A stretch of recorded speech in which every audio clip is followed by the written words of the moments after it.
आदरणीय धर्म प्रेमी सज्जनों, सादर नमस्ते। मैं जेठालाल विश्वकर्मा आप सभी का हार्दिक स्वागत करता हूँ। महाभारत के आदि पर्व के 15वें अध्याय में महर्षि वैशंपायन जी कहते हैं, हे राजन जन्मेजय जी, तब मनुष्यों में श्रेष्ठ महातेजस्वी द्रोणाचार्य जी ने भीष्म जी के द्वारा सम्मानित हो कौरवों के महलों में निवास किया। वहाँ उनका बहुत आदर सम्मान किया गया। गुरु द्रोणाचार्य जब विश्राम कर चुके, तब सामर्थ्यशाली भीष्म जी ने अपने कुरुवंशी पौत्रों को लाकर उन्हें शिष्य रूप में समर्पित किया। साथ ही अत्यंत प्रसन्न होकर भारद्वाज नंदन द्रोण को नाना प्रकार के धन रत्न तथा सुंदर सामग्रियों से सुसज्जित एवं धन्य धान से संपन्न भवन प्रदान किया। महाधनुर्धर आचार्य द्रोण ने प्रसन्नचित्त होकर उन धृतराष्ट्र के पुत्रों तथा पांडवों को शिष्य रूप में ग्रहण किया। उन सबको शिष्य रूप में ग्रहण कर लेने पर एक दिन एकांत में जब द्रोणाचार्य जी पूर्ण विश्वास युक्त मन से अकेले बैठे थे, तब उन्होंने अपने पास बैठे हुए सब शिष्यों से ये बात कही। द्रोणाचार्य जी ने कहा, हे निष्पाप राजकुमारों, मेरे मन में एक कार्य करने की इच्छा है। अस्त्र विद्या प्राप्त कर लेने के पश्चात तुम लोगों को मेरी वो इच्छा पूर्ण करनी होगी। इस विषय में तुम्हारे क्या विचार हैं, बताओ। आचार्य की वो बात सुनकर सब कौरव चुप रह गए, परंतु अर्जुन ने वो सब कार्य पूर्ण करने की प्रतिज्ञा कर ली। तब आचार्य ने बारंबार अर्जुन का मस्तक सूंघा तथा उन्हें प्रेम पूर्वक हृदय से लगाकर वह हर्ष के आवेश में रो पड़े।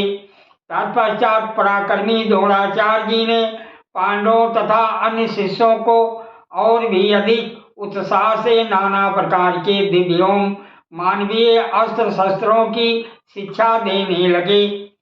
हे भरत श्रेष्ठ, उस समय दूसरे दूसरे राजकुमार भी अस्त्र विद्या की शिक्षा लेने के लिए द्विज श्रेष्ठ द्रोण के पास आने लगे।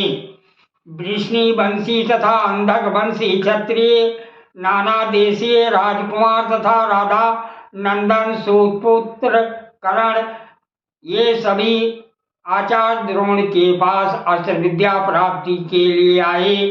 अस्त्र विद्या में अत्यंत अनुराग होने के कारण अर्जुन फुर्ती और सफाई में सभी शिष्यों से बढ़ चढ़कर निकले। आचार्य द्रोण उपदेश ग्रहण करने में अर्जुन को अनुपम प्रतिभाशाली मानते थे। इस प्रकार आचार्य सब कुमारों को अस्त्र विद्या की शिक्षा देते रहे। वह अन्य सब शिष्यों को तो पानी लाने के कमंडल देते, जिससे उन्हें लौटने में कुछ विलंब हो जाए, परंतु अपने पुत्र अश्वत्थामा को बड़े मुंह का घड़ा देते, जिससे वो शीघ्र लौट आए। जब तक दूसरे शिष्य लौट कर आते, तब तक द्रोणाचार्य जी अपने पुत्र को अस्त्र संचालन की कोई उत्तम विधि बता देते। अर्जुन ने उनके इस रहस्य को जान लिया। तब वह ब्रह्मास्त्र से तुरंत ही अपना कमंडल भरकर आचार्य पुत्र के साथ ही गुरु के समीप आ जाते थे। अतः वह आचार्य पुत्र से किसी भी गुण की वृद्धि में अलग या पीछे नहीं रहे। यही कारण था कि मेधावी अर्जुन अश्वत्थामा से किसी बात में कम ना रहे। वह अस्त्र विद्याओं में सबसे श्रेष्ठ थे।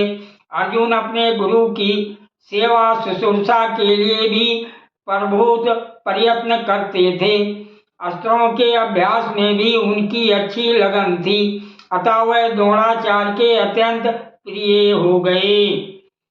अर्जुन को धनुष बाण के अभ्यास में निरंतर लगा हुआ देखकर एक दिन द्रोणाचार्य जी ने रसोइये को एकांत में बुलाकर कहा, तुम अर्जुन को कभी अंधेरे में भोजन ना परोसना और मेरी ये बात भी अर्जुन से कभी ना कहना।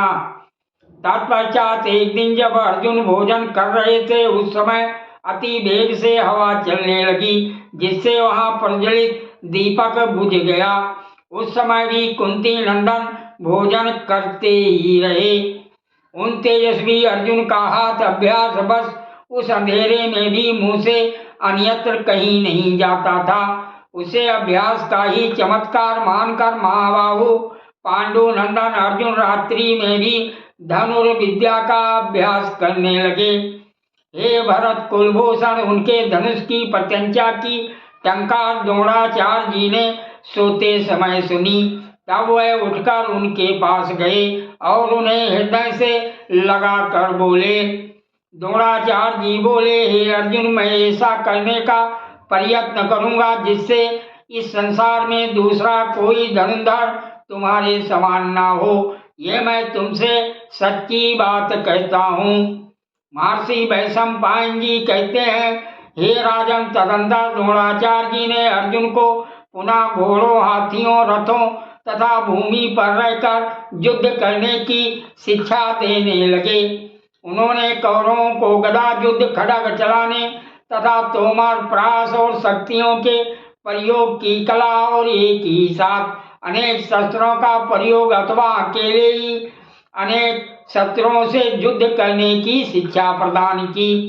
उस समय द्रोणाचार्य जी के दो शिष्य दुर्योधन और भीमसेन गदा युद्ध में सुयोग्य निकले।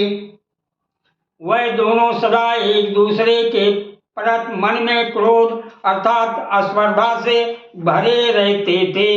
अश्वत्थामा धनुर्वेद के रहस्यों की जानकारी में सबसे बढ़ चढ़ कर हुआ।